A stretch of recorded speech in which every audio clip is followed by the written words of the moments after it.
James Stewart as the six-shooter.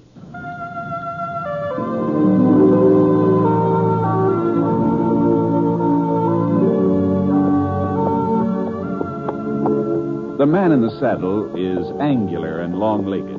His skin is sun-dyed brown. The gun in his holster is gray steel and rainbow mother of pearl. Its handle unmarked. People call them both the six-shooter. The NBC Radio Network presents James Stewart as the six-shooter, a transcribed series of radio dramas based on the life of Britt Ponset, the Texas plainsman who wandered through the western territories, leaving behind a trail of still-remembered legends.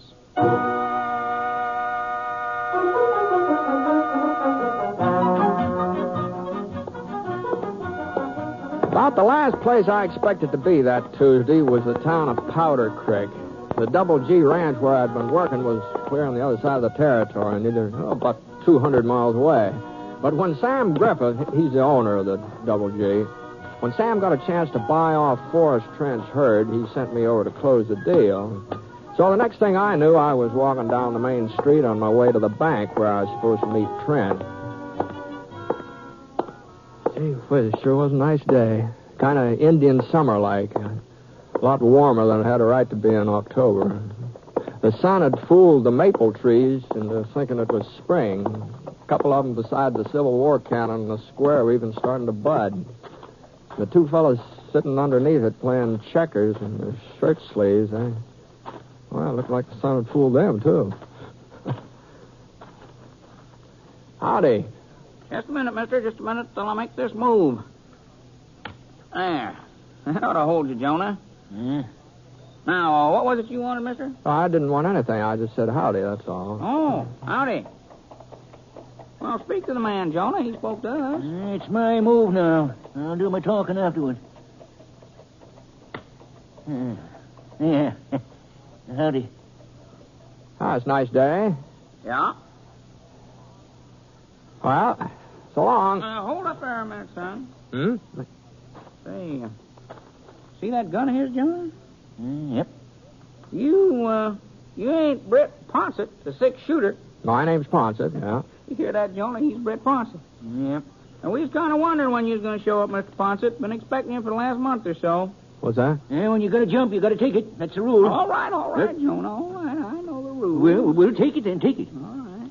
Yeah. There. You satisfied? You said something about expecting me. Sure. Ever since we heard the news. Congratulations. What?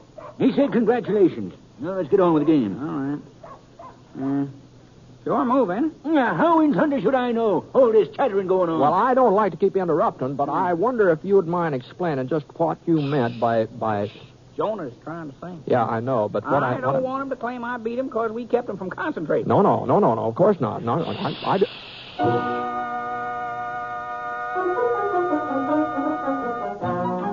Well, I knew that the Trent cattle would turn out to be good stock. The Double G was lucky to be buying them.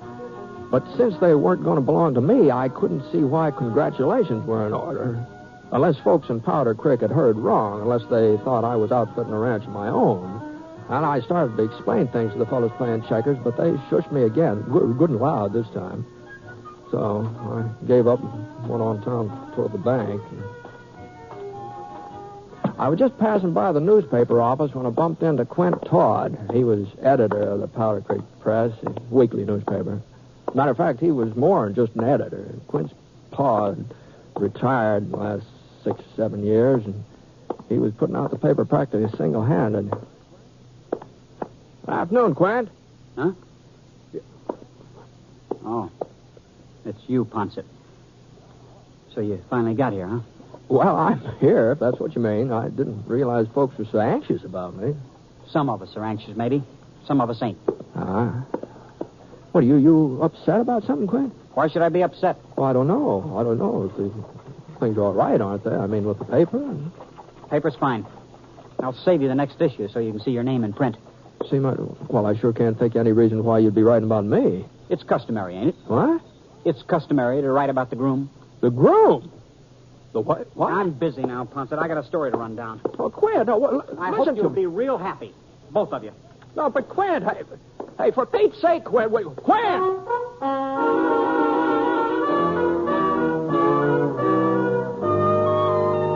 Well, he'd lost his senses. That's the only explanation of that. Quint Todd had just plain lost his senses. That me being a groom. Me?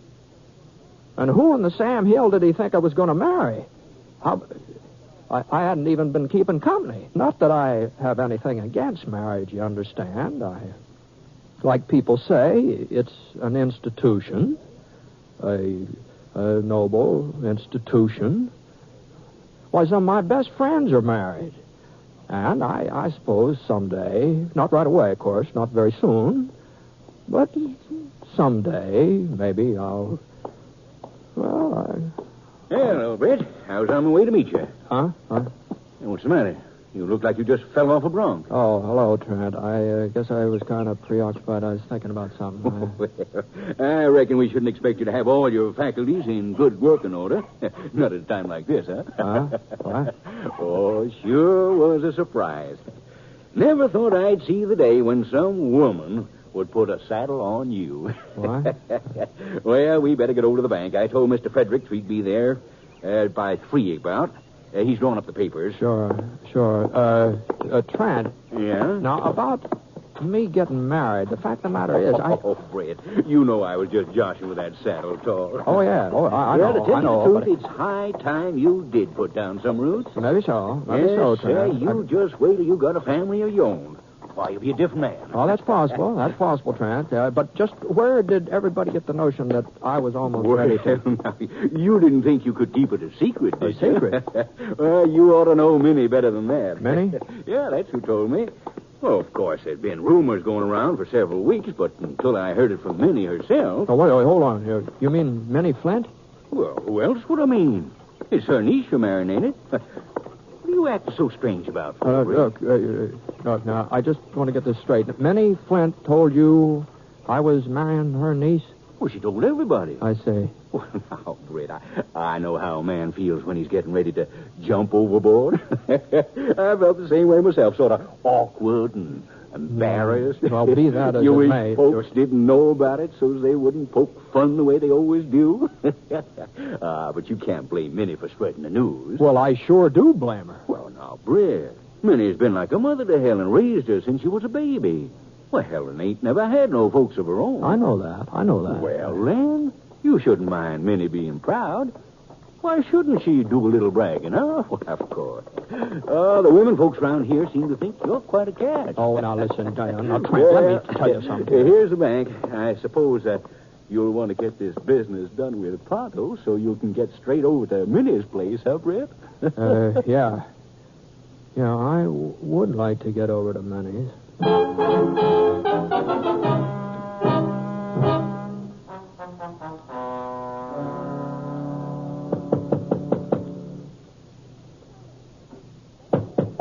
I'm coming. Just a minute, I'm coming. Britt. You mind if I come in, Minnie? Why, well... Excuse me. Thanks. It's sure nice to see you, Britt. I didn't have any idea you were in Powder Creek. I didn't have any idea at all. Uh-huh. You're just passing through, ain't you? You're not staying. Some folks seem to think I am. At least long enough to get married. Oh, you've heard. Well, so is everybody else, as far as I can tell. Your announcement of my engagement seems to have blanketed the whole town. Now, Britt, I can explain. Well, that's why I'm here. Why don't you just sit down over there on the sofa? I've got some oatmeal cookies out in the kitchen. I just made them this morning. Minnie? Yes. You just can forget about the cookies. I really don't have much of an appetite. Oh. Well. I'm waiting, Min. Well, you see, Britt, I only did it for Helen. Now, she's a fine girl, and, I wanted to help her out. Oh. On account of Quint Todd. They've been going together for nearly 6 years now, but he just never seemed to get around to asking her to marry him. Well, he must have his reasons. A man usually does. Oh, it's because of his father. You see, Quint's been taking care of old man Todd ever since he retired. And it must cost money, him being so sickly all the time. Uh-huh. But Quint could have married her. Helen don't expect a lot of fancy clothes in a fine house. She's the practical type. Just what has this got to do with me? Well, I had an idea. I thought if maybe there was somebody else, if Quint believed Helen was interested in another man, well, maybe he'd come to his senses and take the bull by the horns and marry her himself. You've been sort of using me as a decoy. Is that the idea? I knew you was working for the Double G. It didn't seem likely you'd be showing up in these parts. Not for the time being, anyhow. And afterward, well, after Quint and Helen tied the knot, then it wouldn't matter. Well, you ought to be ashamed of yourself, man. Both you and Helen. You don't think she knew about it? She didn't? Of course not. I didn't dare tell her. Why, she'd have never stood for it. Well, then how on earth did you manage to convince her that I was interested? I've got a sister living over in Black Mountain. That's not far from the Double G. No, but what I mean is, how did you ever... Well, I sent her some letters and asked her to post them for me. They was love letters, Brett. I sort of changed my handwriting and signed your name. Manny Flint. I guess you might as well know the rest, too. When Helen answered them, when she wrote back to you, well, I kind of saw to it that her answers never got mailed. Well, I just don't know what to say. Oh, I never dreamed it'd go this far, Britt. I was sure Quint would start talking serious when he first found out that you and Helen were corresponding, but he didn't. And then, well, I thought maybe if your letters got a little more sincere, well, maybe that would make him jealous. I left him around where he couldn't help seeing them whenever he come calling. You didn't actually propose in my name. Oh, no. Well. Britt. Well, not in so many words, but reading between the lines, well, that's how Helen took it. She wrote you her answer 2 weeks ago. She wrote yes. What? Your letters were mighty convincing. Well, then you better start figuring out some way of unconvincing her. Well, I don't know. Maybe... Look, man, now, Helen's got to know the truth. And if you won't do it, well, I'll just have to tell her all about it myself.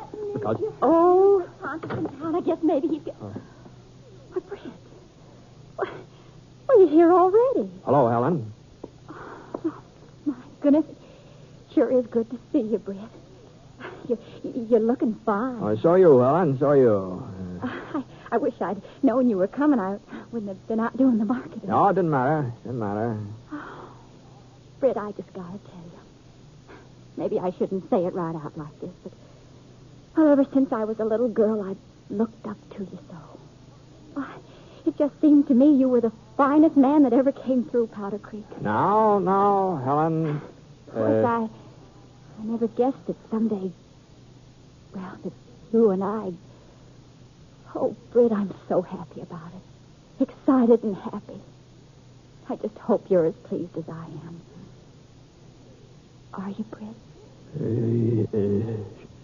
Sure, Helen. Sure.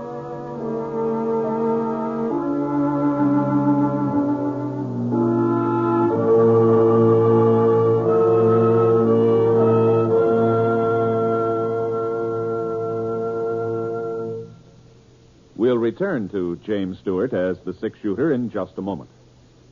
Every man and woman in the armed forces will tell you the only call that takes precedence over mess is mail call. And when a letter is more important to a hungry GI than food, you know it means something. And the truce in Korea is no reason why we should stop writing letters to our men and women in service, whether in U.S. camps or overseas. Mail from home is just as important now as it ever was. Oh, yes, and be sure to mail your soldier's Christmas packages this week. In that way, you'll be sure he'll receive them in time to make his Christmas away from home a little more cheerful.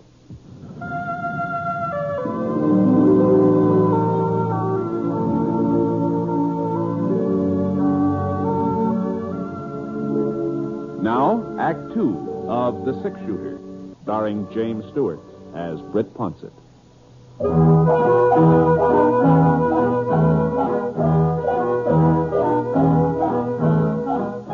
just wasn't anything else to say. There just wasn't. I couldn't tell Helen that I'd never really thought about her in a marrying way. And besides, Minnie, she caused all the trouble. It was her place to set things right. Min didn't open her mouth. She just stood there staring at us through her bifocals, real pleased with herself. Well, the next thing that happened was Helen invited me to supper. Oh, boy, I sure didn't want to accept. All I wanted to do was just get out of the house and get out of Powder Creek, too. But what I wanted to do and what I did were two different things. I went back to the hotel where I was stopping, changed my shirt, and I rode out to Minnie's again. I guess Britt doesn't like my cooking at me, and he's hardly eaten a thing. Oh, it's not that, Helen. Everything is fine. I had a pretty big dinner at noon, and it kind of stayed with me. More coffee, Britt. No thanks, man. You'll have to tell me your favorite foods, Britt, so I'll know what to fix after. I sort of like most everything. Apple pie, I bet. Most men like apple pie. Why, whenever Quentin and I went... Oh, Speaking of Quint, I ran into him today. I'd just as soon not discuss him. Always seemed to me to be an awful nice sort of a fella. Quint. Please, Britt. Oh, sorry. Well, I'll just rid up the table. Oh, Here, let me help. No. I can manage. Besides, you two have lots of things to talk over. Well, all right. Real warm night for this time of year. Moon, too. A harvest moon. Oh? I hadn't noticed. We ain't taken down the porch swing yet, Britt. Oh, that's all. It might be kind of nice to sit outside for a spell. Well, whatever you say, Helen. Whatever you say.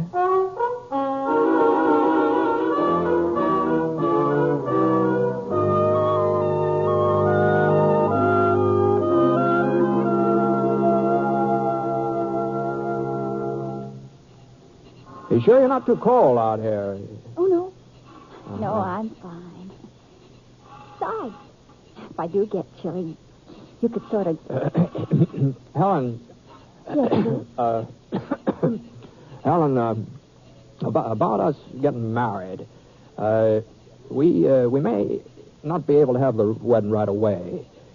Oh? Well, you see, over at the Double G where I'm working, there's no place we could live. What? You wrote me you had a cabin all to yourself. I did. And you said it would fix up real easy, that there'd be plenty of room for both of us. Well, it would. It would have fixed up easy, Helen. But last week, there was a kind of a fire, and that cabin just burned right down to the ground. Oh, I see. There's nothing left of it now but just a few ashes. And that's one of the reasons I came over here to Powder Creek, to explain about us having to postpone the ceremony, you see. Well, you don't have to stay at the Double G, do you? Yes, I do. Yes, I do. I signed up for all of next year.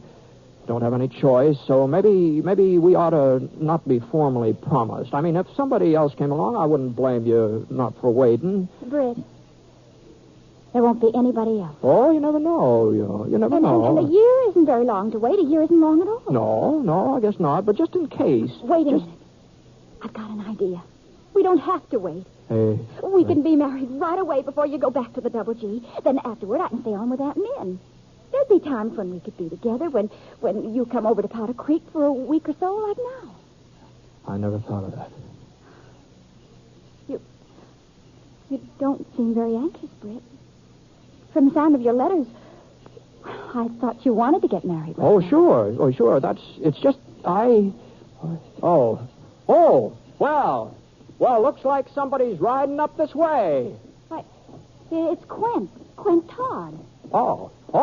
I'm going in the house, Britt. I don't want to talk to him. Oh, no, I thought you and Quint used to be pretty good friends. That's all we were, just friends. He didn't mean anything to me, not really. Oh, well, you sure start running every time the name's mentioned. I'm not running. Oh, all right, I'll stay. Yeah, well, good evening, Quint. Hello, Ponset. Helen. Good evening. You left word at the press office you wanted to see me. I left word. No, he means me, Helen. What? Well, I figured he'd want to get the details on our plans. The paper comes out tomorrow, doesn't it? That's right. Yeah, well, I just want to tell you couldn't have come at a better time. You see, we just finished settling things. The ceremony's going to be this week. Haven't decided on a day yet. How's Friday, Helen? Oh, well, yes. The sooner the better. The sooner the better. Friday, then. Church wedding. Oh, of course. I want everybody to come, everybody in town. You better say so in the paper. There won't be time to send out formal invitations. You're invited, too, of course, Quint. I'll try and make it. There won't be much of a honeymoon. I'm heading back for the Double G first part of next week. Helen's going to stay here with her aunt. She's going to stay in Powder Creek? For the time being, anyway. Don't sound like much of a marriage to me. Well, it's not the way we'd prefer it, but of course, you can't always fix things up perfect. You have to take the bitter with the sweet, Yeah, well, when I get married, I'll have a house for my wife and some money in the bank. There are more important things than houses and money. You never said so before. I never said I wanted a house of my own, did I? Well, no. But I couldn't ask you to move in with me and Pa, the way he's ailing all the time. That was just an excuse. If you loved me, you'd have asked. I did love you. You must have known I did. How was I to know? There's no point in hashing it over now. Good night. No, hold on now. Hold on, Quint. Now, just a minute. Now, I want to get this thing straight now. I could hardly believe my ears just now. You said you were in love with Helen? I still am, if you want to know it. Quint. Well, I sure don't like the sound of this. Helen's engaged to me. How I feel about her doesn't matter. It's how she feels that counts. Ah, but if you're in love with her, now how do I know she's not in love with you? It's pretty plain that she isn't. I don't know. Being in love usually works both ways, Don't know about this. Well, Helen, what about this now? Britt, you know I don't care anything about him one way or the other. Now, is that the truth? You talking the truth now? We're not starting our marriage on a lie now, are we? Well, maybe I was fond of Quint once, but that was before... Well... You're all over it now. All over it. Are you sure? I'm promised to you. Yeah, but I wouldn't hold you to that promise. As a matter of fact, I'd insist you break it if I thought there was somebody else. Well, that's mighty generous of you, Britt. But you don't need to worry. Of course, if our marriage didn't go through, I'd be kind of upset. Hurt, maybe. I wouldn't ever hurt you, Britt. Not for anything. Oh, I'd get over it, Helen. I'd get over it. A man always does. At least I always have before. Sure. Oh, sure. Lots of times. Oh, yeah. But you wrote me that I was the only girl you ever... Oh, well, I to tell you the truth, what I meant was that you were the only girl I'd ever been engaged to, you see. That's what I meant. It looks to me like the choice is up to you, Helen. Yes, I think that's the way I see it, too. If you're smart, you'll choose Ponset. I sure haven't got anything to offer you. Just a small-town newspaper that wouldn't even give us a decent living. Oh, now, stop talking yourself down, Quint. Now, the Powder Creek Press, one of the finest weeklies in this part of the country. Now, you know that. Well, Britt, he's a six-shooter. Why, he's practically famous. All I am is a cowpoke. I'm just an old cowpoke. I don't even know whether I'm going to have a job from year to year. Well, just the same. Just an old any cowpoke. girl in the territory would be pleased. Oh, be quiet, both of you. I think neither one of you wants me. I know who you are and what you are, and I know which one I'm... Well, which one I... Britt. Uh-huh. You're getting a fine man, Helen. Quint, I told you to be quiet. Britt, I'm sorry. I hope you won't think that I'm fickle or don't know my own mind.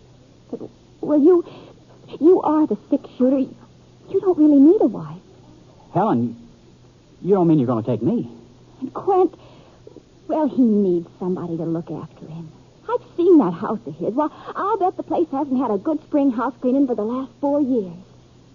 As for Quint's father, he's a nice old man, and with a woman to look after him, maybe he won't be so sickly all the time. Well, you still haven't said that you love Quint. Well, I guess I've been in love with him ever since. You won't think too badly of me, Britt. No, it's kind of a blow, I guess. But like I said, it'll take a little while to get over it, and I'll manage somehow. I'll manage.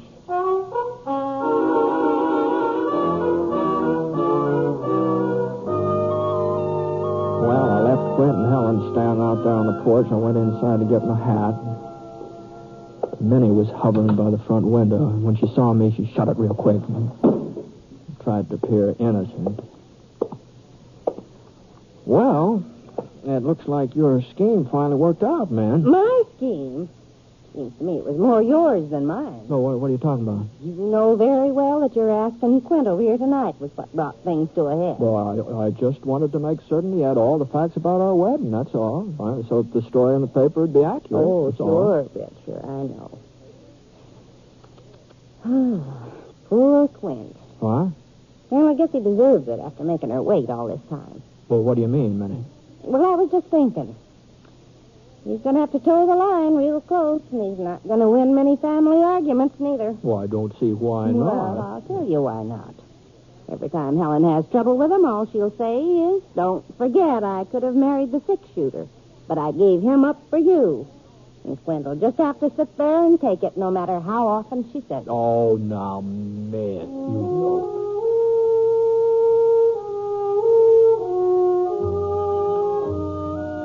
Well, Quint and Helen were married the following Sunday. I stayed over for the wedding. Matter of fact, I was best man. Both of them insisted on that. But I didn't enjoy the ceremony very much.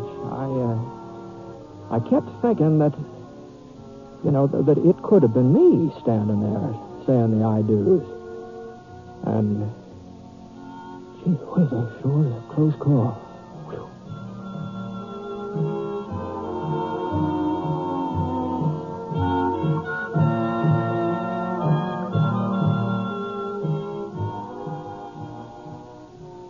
The Six-Shooter is an NBC Radio Network production in association with Review Productions. It is based on a character created by Frank Burt, and the transcribed story is written by him. Mr. Stewart may currently be seen in the Universal International picture, The Glenn Miller Story. Others in the cast were Barbara Eiler, Virginia Gregg, Bill Johnstone, Sam Edwards, and Herb Beitman. Special music for this program was by Basil Adlam, and the entire production is under the direction of Jack Johnstone. All characters and incidents were fictitious, and any resemblance to actual characters or incidents is purely coincidental. This is Hal Gibney speaking.